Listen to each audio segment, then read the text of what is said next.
এই প্ল্যাটফর্মের সকল বন্ধুদের বলছি, ও বন্ধুরা, দাঁড়াও দাঁড়াও দাঁড়াও, একটু দাঁড়াও, আমার একটু কথা শুনে যাও।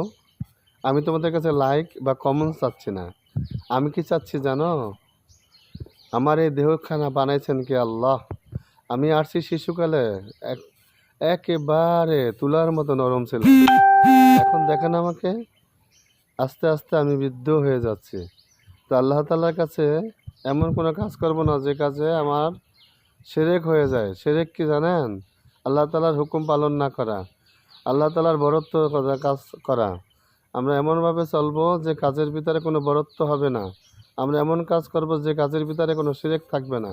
আমরা এমন কাজ করব যে কাজের ভিতরে আমাদের রহমত বরকত বর্ষিত হবে। তাহলে কি ভাই, আমরা এই দেহটাকে কত সুন্দর করে সাজাইতেছি, কিন্তু কাকে দেখানোর জন্য? কাউকে কাউকে না দেখানোর জন্য। তাহলে আল্লাহ তাআলার হুকুম মানবো, আল্লাহ হুকুম মানে চলবো। দেহটাকে নিয়ে এত পোশাক করবো না, বরত্ব করবো না। দেহটাকে নিয়ে যদি এত বরত্ব করি তাহলে কিন্তু শিরক হয়ে যাবে। শিরক যাতে না হয় তাহলে আমাদের কি হবে, কি করতে হবে? আল্লাহর হুকুম অনুযায়ী চলতে হবে ভাই। সাজুগুজু যতই করি না কেন, আমার আয়ুষ সর্বোচ্চ 70 থেকে 80 বছর। এই 80 বছরের ভিতরেই আমার সামানা কামাই করতে হবে। আমি কিন্তু আপনাদের কাছে লাইক আর কমেন্ট চাই না। কি চাইছি? আল্লাহ তাআলার হুকুম মানার জন্য সকল বন্ধুদের অনুরোধ করছি, আপনারা আল্লাহর হুকুম মানেন, নবী তরিকা অনুযায়ী চলেন, তাহলে কিন্তু আমরা কামিয়াবি হব ইনশাআল্লাহ।